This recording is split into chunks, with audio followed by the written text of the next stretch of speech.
नमस्कार, मैं हूं नवजोत रंधावा। 7 बजे 7 सवाल में आपका स्वागत है। भोपाल में 40 साल पहले 1984 में देश की सबसे बड़ी औद्योगिक दुर्घटना हुई थी, जिसमें हजारों लोग यूनियन कार्बाइड की फैक्ट्री से निकली जहरीली गैस मिथाइल आइसोसाइनेट का शिकार हो गए थे। इस हादसे के बाद से ही भोपाल की फैक्ट्री में जहरीला कचरा पड़ा हुआ था। इस घातक कचरे को कोर्ट के आदेश के बाद निपटारे की कार्रवाई शुरू कर दी गई है। ऐसे में हमारे आज के 7 सवाल इसी मुद्दे से जुड़े हुए होंगे और आज का सबसे पहला सवाल है, भोपाल के जहरीले कचरे को जलाने पर धार में विरोध क्यों हो रहा है। भोपाल से कचरे को निकालकर धार के पीथमपुर ले जाया गया है, जहां एक कंपनी के प्लांट में इस कचरे का निपटारा किया जाएगा। लेकिन पीथमपुर के लोगों को डर है कि इससे कहीं उनकी सेहत पर असर न पड़ जाए।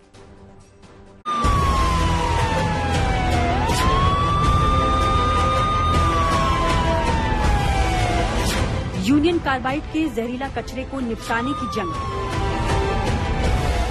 भोपाल के प्लांट से 337 मीट्रिक टन कचरे की शिफ्टिंग। जहरीले कचरे को 12 कंटेनर्स में पहुंचाया गया पीथमपुर। पीथमपुर में जहरीले कचरे का किया जाएगा निपटारा। पीथमपुर में विषैले कचरे को निपटाने का हो रहा विरोध।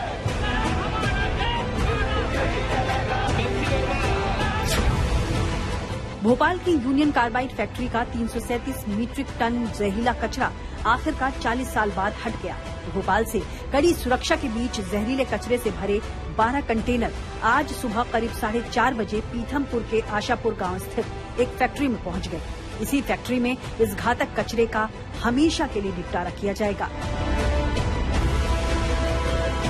सरकार ने दावा किया है कि सुरक्षा के सभी प्रोटोकॉल का पालन करते हुए जहरीले कचरे को भोपाल से धार पहुंचाया गया है। गांव के स्वास्थ्य संबंधी परीक्षण, फसल की उत्पादकता पर प्रभाव, केंद्रीय जल स्रोतों के गुणवत्तापूर्ण परीक्षण और तीनों विधाओं में पाया गया कि ये इस प्रकार की कोई भी रिएक्शन, कोई भी नुकसान, नकारात्मक परिणाम नहीं आए। और इसीलिए इस कचरे निपटान की सारी प्रक्रिया में शासन ने हमारी अपनी गंभीरता रखते हुए इस तरह से बढ़ने का प्रयास किया। लेकिन पीथमपुर के लोग इस जानलेवा कचरे के निपटारे का विरोध कर रहे हैं। यहाँ के कई सामाजिक संगठन पीथमपुर में इसके निपटारे पर आपत्ति जता रहे हैं। इनका दावा है कि विषैले कचरे से आसपास के इलाकों में जलवायु प्रदूषण होगा। इनकी चिंता है कि कचरा जलाए जाने के बाद बचे हुए अपशिष्ट पदार्थों के जमीन में जाने के बाद भूमिगत जल जहरीला हो सकता है, जिससे लोगों के साथ साथ फसलों को भी नुकसान होने की संभावना है। हम लोग रामकी की ही वजह से परेशान है। रामकी की वजह से यहाँ का भूगर्भीय जल, यहाँ का वातावरण पूरी तरह से नष्ट हो चुका है। यूनियन कार्बाइड का कचरा अगर 300-350 मीट्रिक टन अगर यहाँ जहरीला कचरा आता है, ये माननीय न्यायालय का आदेश है, क्योंकि माननीय न्यायालय को जो सरकार की एजेंसी है मध्य प्रदेश पोल्यूशन बोर्ड, केंद्रीय पोल्यूशन बोर्ड ने इन्होंने गलत जानकारी दी। पीथमपुर के लोग इसके विरोध में पिछले कई दिनों से सड़कों पर उतर रहे हैं और उन्होंने इस संबंध में अदालत में भी एक याचिका दाखिल की है कि रामकी प्लांट में जिसकी जो क्षमता है 14 लाख टन की, उसमें आज तक 12.5 टन के ऊपर का माल जहरीला कचरा लैंडफिल कर चुके हैं। इंसिनेटर इनका बंद है। इंसिनेटर में कोई भी केमिकल रासायन जलाया नहीं जाता है। इनकी लैंडफिल की प्रक्रिया है, ये भी बिल्कुल कमजोर तरीके की है। यहाँ रामकी के बाद ऐसे कोई योजना नहीं है। हालांकि मध्य प्रदेश सरकार का दावा है कि ये प्रक्रिया पूरी तरह से सुरक्षित है। सुरक्षा के सभी मानकों का ख्याल रखते हुए कचरे का निपटारा किया जा रहा है। तो मैं पूरी तरीके से आश्वस्त करता हूं, क्योंकि ये पहले 2015 में इसका 10 टन का ट्रायल लिया जा चुका है, जिसके रिजल्ट आउट इन पब्लिक है, पूरी तरीके से सेफ हुआ है। और रेस्ट ऑफ द जो 337 मीट्रिक टन है, उसकी भी कार्रवाई पूरी तरीके से अच्छी तरीके से सुनिश्चित हो, उसकी डिस्पोजल की, इसके लिए भी उचित प्रबंध कर लिया गया। धार जिले का पीथमपुर मध्य प्रदेश का एक औद्योगिक शहर है और ये मध्य प्रदेश के प्रमुख शहर इंदौर के भी बेहद करीब है। लिहाजा इंदौर में पीथमपुर में जहरीले कचरे को निपटाए जाने का भी विरोध हो रहा है। यहाँ तक कि इंदौर के मेयर भी पीथमपुर के लोगों का समर्थन करते हुए इस मामले में आगे बात करने की बात कह रहे हैं। पीथमपुर में ये जो जलाने का विषय आ रहा है, जिसमें माननीय न्यायालय के आदेश भी हैं, और मुझे ऐसा लगता है कि पीथमपुर के लोगों का और वहाँ के पर पर्यावरण के प्रभाव को समझते हुए मध्य प्रदेश सरकार का जो एफिडेविट भी है, उस आधार पर इस पर पुनर्विचार होना चाहिए और सब लोगों को इस पर बात जरूर करनी चाहिए कि पीथमपुर में वो कचरा न जले। पीथमपुर में कचरे का निपटारा किए जाने पर मध्य प्रदेश की सियासत भी गर्मा गई है। कांग्रेस ने पीथमपुर में कचरा जलाए जाने का विरोध करते हुए सरकार पर निशाना साधा है। यहाँ जमीन खाली करके फिर बेचना है इसको, इस तरह का जो भूमाफियाओं का षड्यंत्र चला जा रहा है, इससे बचे, सरकार इसमें इंटरप्ट करे। ये जमीन आएगी और जाएगी, लोग बचेंगे तो जमीन का काम होगा। जब लोग ही नहीं बचेंगे तो इस आर्थिक संसाधन भी व्यक्ति बढ़ा लेंगे, होगा कैसे? उनके शासन काल में ये फैक्ट्री चल रही थी। उन फैक्ट्री के चलने के बाद 20 साल तक सरकार भी उनकी थी, उनने उस समय कुछ नहीं किया। और इस कष्ट से सुप्रीम कोर्ट के निर्देश के बाद अगर हम इस पर समाधान कर रहे हैं, और वो भी दो मुंही राजनीति नहीं चलती। पीथमपुर में आके विरोध करते और भोपाल में कुछ नहीं बोलते। सियासी तकरार के बीच अब पीथमपुर पहुंचे इस कचरे का निपटारा जल्द शुरू होगा और इसको पूरी तरह से निपटाने में 1 महीने से 3 महीने का समय लगने की उम्मीद है। भोपाल से रवीश पाल सिंह और इंदौर से धर्मेंद्र कुमार शर्मा के साथ bureau report, good news today. Pithampur के लोगों का दावा है और उनको ये डर भी सता रहा है कि कहीं इस जहरीले कचरे का निपटारा करने से इस इलाके में जल स्रोतों पर इसका असर न पड़े या कहीं उनकी जमीन प्रदूषित न हो जाए। ऐसे में हमारा आज का दूसरा सवाल भी इसी से जुड़ा हुआ है कि कचरे के निपटारे को लेकर पीथमपुर के लोगों का डर कितना सही है। इसके बारे में बता रहे भोपाल से हमारे संवाददाता रवीश पाल सिंह।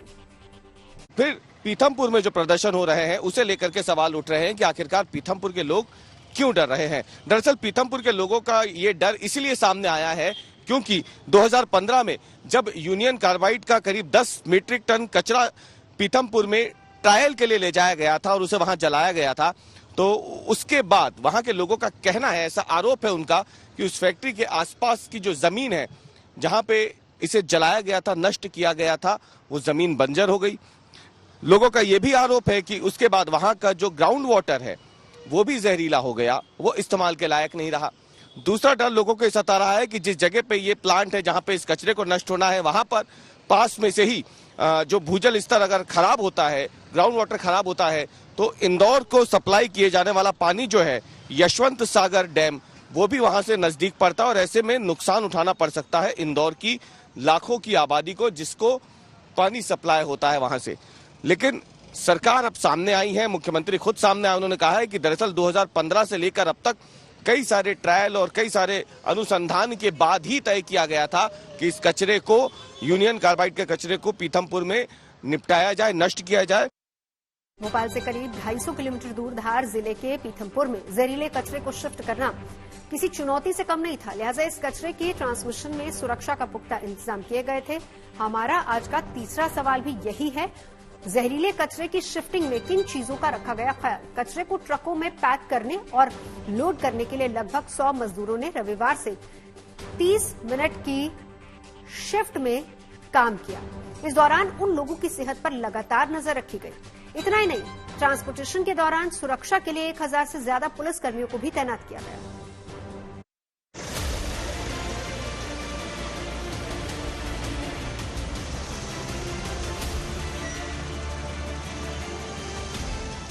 भोपाल से 250 किलोमीटर दूर जहरीले कचरे की शिफ्टिंग।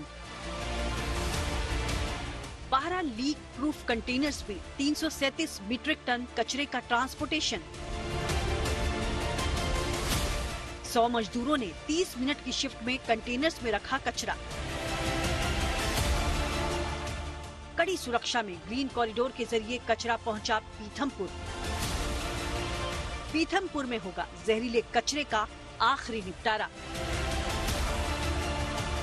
40 सालों के बाद भोपाल के सीने में दफन यूनियन कार्बाइड के जहर को निकाल लिया गया है, लेकिन जमीन में गड़े हुए जहरीले कचरे को निकालकर सुरक्षित दूसरी जगह भेजना बेहद मुश्किल काम था। जहरीले कचरे से किसी को कोई नुकसान न हो, इसके लिए खास इंतजाम किए गए। 100 से ज्यादा श्रमिकों के लिए 8 घंटे की जगह 30 मिनट की शिफ्ट बनाई गई। श्रमिकों का लगातार हेल्थ चेकअप किया जाता रहा। 337 मीट्रिक टन कचरे के ट्रांसपोर्टेशन के लिए 12 लीक प्रूफ कंटेनर्स का इस्तेमाल किया गया। सुरक्षित तरीके से कचरा ले जाने के लिए विशेष ट्रक की स्पीड केवल 50 किलोमीटर प्रति घंटा रखी गई। कंटेनर्स की सुरक्षा के लिए 1000 से ज्यादा पुलिसकर्मियों को तैनात किया गया था। कंटेनर्स के साथ एम्बुलेंस, डॉक्टर, फायर ब्रिगेड और क्विक रिस्पांस की टीम भी मौजूद रही। भोपाल से धार के पूरे रास्ते को ग्रीन कॉरिडोर में तब्दील किया गया। 250 किलोमीटर का सफर तय करने में करीब 7.5 घंटे का समय लगा। लेकिन पर्यावरण विशेषज्ञों का मानना है कि यूनियन कार्बाइड की फैक्ट्री से जहरीले कचरे को हटाए जाने के बाद भी वहां अभी अवशिष्ट पड़े हो सकते हैं। इस कचरे को भी डिस्ट्रॉय करने का 21 इंसिनरेटर्स है हमारे देश में। सबने मना कर दिया था कि हमारे पास नहीं है, तो क्यों पीथमपुर और इंदौर में इसको जलाया जा रहा है और वहां के जन स्वास्थ्य और पर्यावरण को खराब किया जा रहा है, जबकि एक इजी सोल्यूशन है। स्टेनलेस स्टील ड्रम्स में भरिए। आप यूनियन कार्बाइड और डाव को आपने कटघरे में खड़ा किया हुआ है, उनको बोलिए जब तक ये अब कचरा अपने देश नहीं ले जाएंगे, उनको इस देश में कोई इन्वेस्टमेंट करने के लिए नहीं देगी हमारी सरकार। अगर इतना सही हो जाए तो मैं आपको बताती हूँ गारंटी से कि भोपाल जैसे हादसे होने कम हो जाएंगे। इस जहरीले कचरे में 162 मीट्रिक टन मिट्टी, 92 मीट्रिक टन सीवन और नेप्थॉल के अवशेष, 54 metric tonne semi processed pesticide और 29 मीट्रिक टन रिएक्टर के अवशेष हैं। सरकार का दावा है कि न केवल ट्रांसपोर्टेशन बल्कि इसको निपटाए जाने की प्रक्रिया भी बेहद सुरक्षित है। एयर में जाकर के इसकी जो फाइनल रेसिड्यू जाती है उसको 4 स्टेज के फिल्ट्रेशन के माध्यम से गुजरना रहता है और उसके सारे पैरामीटर्स को पीएलसी स्काडा के माध्यम से नोट किया जाता है। ये सारी चीज़ें न केवल हमारे फ्यूचर रिकॉर्ड के लिए रखे जाएंगे बल्कि माननीय उच्च न्यायालय जबलपुर के भी संज्ञान में लाया जाएगा। दूसरा जो फॉर्म होता है इसका सॉलिड फॉर्म में होता है, उसकी टॉक्सिसिटी को अगेन चेक किया जाता है और जब उसकी पूरी तरीके से न्यूट्रलाइज करने के पश्चात लैंडफिल जो साइट वहाँ पे क्रिएट हुई है 2 लेयर का मेम्ब्रेन है ताकि किसी भी तरीके से वाटर और सॉइल के साथ में उसका टच ना हो पाए और किसी भी तरीके कंटामिनेशन की कार्रवाई वहाँ पे ना हो पाए। इस कचरे का निष्पादन अदालत के आदेश के तहत हो रहा है, लिहाजा 3 तारीख को सरकार को कचरे का निष्पादन शपथ पत्र अदालत में पेश करना है और 6 जनवरी को इस मामले में सरकार की पेशी भी है। भोपाल से रवीश पाल सिंह के साथ bureau report, good news today. 337 metric tonne जहरीले रासायनिक कचरे में करीब 60% प्रभावित इलाके की मिट्टी है। इसके अलावा कचरे में कीटनाशक बनाने वाली कई अन्य रासायनिक पदार्थ मौजूद है जो कि सेहत के लिए खतरनाक साबित हो सकते हैं। हमारा आज का चौथा सवाल भी इसी से जुड़ा हुआ है कि कचरे में कौन कौन सी जहरीली चीजें अब भी मौजूद है जिनसे खतरा है। इसके बारे में बता रहे हैं बीएचयू के केमिस्ट्री विभाग के एसोसिएट प्रोफेसर डॉक्टर कृपाराम। नहीं, देखिए सबसे ज्यादा तो इम्पोर्टेंट जो था वो मिथाइल MIC जिसको हम बोलते हैं शॉर्ट फॉर्म में। MIC जो है इटसेल्फ एक बहुत टॉक्सिक गैस है। इसका जो वोलेटाइल है is highly volatile. Highly volatile का मतलब क्या है कि ये लो टेम्परेचर पर भी इवन ये गैस फॉर्म में चला जाता है। तो गैस फॉर्म में जब चला गया ये गैस के जो हमारे हवा है, हवा के साथ में ये मिश्रित हो जाता है, मिक्स हो जाता है और उस हवा को जो हम लेते हैं तो हमारे जितने भी ऑर्गन्स है उसको इफेक्ट करता है। अब चूंकि रेजिडुअल है, उसको रेजिडुअल को वहां से हटाया गया है और इसको पूरी सेफ कॉरिडोर के साथ में इसको मतलब पूरा एक सिस्टम के थ्रू किया गया है। तो मुझे नहीं लगता कि इसका कोई भी अगेन दिक्कत होना चाहिए। उसमें जो भी गैसेस हैं वो सबसे ज्यादा तो MIC ही है, उसके रेजिडुअल और ज्यादा उससे इफेक्टिव नहीं है। MIC का ही डिग्रेडेशन जो होगा और वो धीरे धीरे एक चीज और इम्पोर्टेंट है क्योंकि जब MIC वहां पे पड़ा हुआ था इतने दिनों से तो ऑलरेडी वो डिग्रेड हो चुका होगा। अब किस लेवल पे कंटामिनेशन था ये देखने वाली बात है। भोपाल की यूनियन कार्बाइड फैक्ट्री में 40 सालों तक रासायनिक कचरा पड़ा रहा। अब इस जहरीले कचरे को वहां से हटा दिया गया है, लेकिन सवाल यह कि क्या इससे कार्बाइड फैक्ट्री की जमीन जहर मुक्त हो सकेगी। लिहाजा हमारा आज का 5वां सवाल भी इसी से जुड़ा हुआ है कि जहरीला कचरा निपटाने के बाद कितनी सुरक्षित होगी कार्बाइड फैक्ट्री की जगह। इसके बारे में बता रहे BHU के केमिस्ट्री विभाग के associate professor doctor Kriparam. Possibility है कि उसका पूरा जमीन का पूरी तरीके से यूज किया जा सकता है, लेकिन मेरे हिसाब से उसका अभी यूजेबिलिटी के लिए थोड़ा टाइम लगेगा और जब तक उसका जो रेजिडुअल कंटामिनेशंस हैं वो उसके पूरी तरीके से रिमूव नहीं हो जाते तब तक यूज करना वो हितकर नहीं होगा।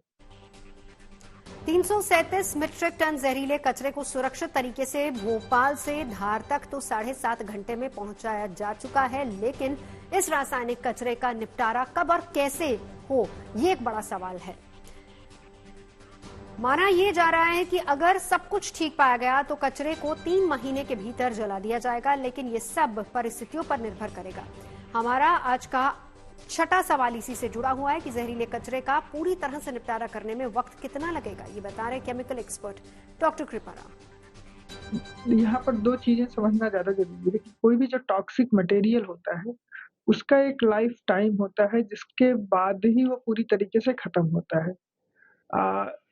जो भोपाल ट्रेजेडी थी उसमें जो सबसे जो गैस थी वो मेथाइल आइसोसाइनाइड था, and that actually is very toxic. वो बहुत टॉक्सिक था and it affected, of course हम सभी लोगों को पता है कि उसने रेस्पिरेटरी इश्यूज किए, आई इश्यूज हुए, न्यूरोलॉजिकल इश्यूज हुए, कुछ लोगों को फिजियोलॉजिकल इश्यूज भी हुए और बहुत सारे तरीकों से लोगों का, कुछ लोगों ने ये भी रिपोर्ट किया कि कैंसरस भी था, लेकिन उसका कोई साइंटिफिकली प्रूवन फैक्ट नहीं था।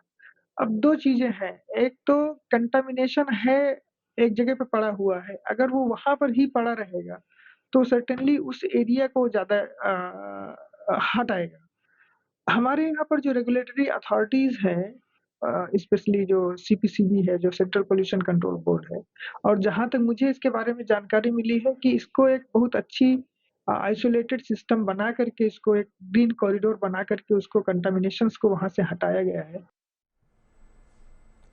1984 में हादसा हुआ, लेकिन जहरीले कचरे को हटाने की पहल 2004 में शुरू हुई। 2004 में इसको हटाने का मामला कोर्ट गया, लेकिन इस पर अदालत का आदेश आते आते 20 साल और लग गए।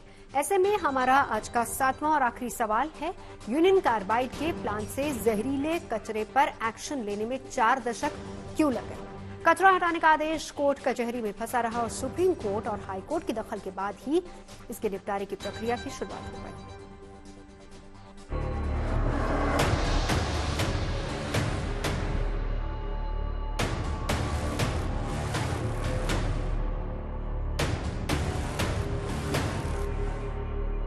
दो दिसंबर 1984 की रात भोपाल की सबसे खौफनाक काली रात थी। यही वो रात थी जब यूनियन कार्बाइड की फैक्ट्री से लीक हुई थी मिथाइल आइसोसाइनाइड। इस गैस ने भोपाल के वर्तमान को ही नहीं बल्कि भविष्य को भी बिगाड़ दिया था और इस गैस त्रासदी में न जाने कितनी जिंदगियां तबाह हुई। आंकड़ों के मुताबिक करीब 5,21,000 लोगों पर इसका असर हुआ और ये त्रासदी सिर्फ भोपाल की ही नहीं थी, पूरे देश का जख्म बन गई थी। यूनियन कार्बाइड की गलती की वजह से फैले इस जहरीले कचरे को लेकर अमेरिका से लेकर भारत तक में कई केस हुए। हादसा हुआ था 2 और 3 दिसंबर की दरमियानी रात, साल था 1984। लेकिन इस फैक्ट्री से जहरीला कचरा निकलने में पूरे 40 साल लग गए। आखिर क्या वजह रही कि 40 साल तक भोपाल के सीने में ये जहरीला कचरा दफन रहा? आज हम उसको टाइमलाइन के जरिए आपको समझाएंगे। दरअसल ये यूनियन कार्बाइड फैक्ट्री सबसे पहले हम आपको दिखाएंगे जहां से आखिरकार 40 सालों के बाद इस कचरे को तो हटाया गया, लेकिन सबसे बड़ा सवाल ये है कि आखिरकार इतना समय क्यों लग गया इस कचरे को हटाने के लिए। तो कई बार कचरे को हटाने की कोशिश की गई। 2004 में इससे जुड़ी एक जनहित याचिका मध्य प्रदेश हाईकोर्ट में भी दायर की गई थी, जिसमें मांग की गई थी कि फैक्ट्री के आसपास जिन जगहों पर कचरा फैला है उस प्रदूषण के लिए डाउ केमिकल्स की जिम्मेदारी तय की जाए और वहां सफाई कराने के लिए तत्काल कदम उठाया जाए। हाईकोर्ट ने इस मामले में एक टास्क फोर्स का गठन किया था, जिसकी अध्यक्षता केंद्र सरकार के केमिकल्स और पेट्रोकेमिकल्स विभाग के सचिव को सौंपी गई। जिसके बाद साल 2005 में केंद्रीय प्रदूषण नियंत्रण बोर्ड के विशेषज्ञों ने गुजरात के अंकलेश्वर में कचरा भट्टी की पहचान की, लेकिन गुजरात में इसे लाने के खिलाफ प्रदर्शन शुरू हो गए। जिसके बाद साल 2007 में राज्य सरकार ने खुद इस केमिकल कचरे को सीमा पार आने से रोकने का आदेश जारी कर दिया और 2009 में सुप्रीम कोर्ट की दखल के बाद सीपीसीबी की इस कोशिश को रोक दिया गया। 1984 से लेकर साल 2025 तक, 1 जनवरी 2025 तक एक लंबा समय होता है और इसमें कई साल लग गए, कई कानूनी प्रक्रियाएं सामने आई, कोर्ट कचहरी के चक्कर लगे, तब कहीं जाकर के आखिरकार 337 मीट्रिक टन ये कूड़ा अब भोपाल से निकलकर पीथमपुर पहुंचा है। आपको पता है कि इस हादसे के हो जाने के करीब करीब अगर देखा जाए तो 20 साल बाद 2004 में भोपाल के ही रहने वाले आलोक प्रताप सिंह ने हाईकोर्ट में याचिका लगाई थी। भोपाल गैस कांड का करीब 347 मीट्रिक टन जहरीला कचरा था, जिसे नष्ट करने के लिए फाइल एक अदालत से दूसरे अदालत तक पहुंचती रही। और फिर आया साल 2010, जिसमें सुप्रीम कोर्ट ने 347 मीट्रिक टन जहरीले कचरे को नष्ट करने के लिए मध्य प्रदेश के इंदौर के करीब पीथमपुर में TSDF साइट अधिकृत की, जिसे एक सफल ट्रायल के बाद ही मंजूरी दी गई थी। जगह की चयन के बाद भी रासायनिक कचरे को नष्ट करने के लिए साल 2015 में 10 टन कचरे को जलाकर ट्रायल किया गया। इस दौरान अलग अलग न्यायालयों में फटकार के बाद 4 मार्च 2024 को केंद्र सरकार ने इस जहरीले कचरे को खत्म करने के लिए 126 करोड़ रुपए भी जारी किए और करीब 10 साल बाद इस काम में तेजी आई है। एक वजह ये भी है कि मध्य प्रदेश सरकार को 3 तारीख को कचरे का निष्पादन का शपथ पत्र अदालत में पेश करना है और 6 जनवरी को इस मामले में सरकार की पेशी भी है। भोपाल से रवीश पाल सिंह के साथ bureau report, good news today. 7 बजे 7 सवाल में अभी के लिए बस इतना ही। देश और दुनिया की तमाम अच्छी खबरों के लिए आप देखते रहिए गुड न्यूज टुडे।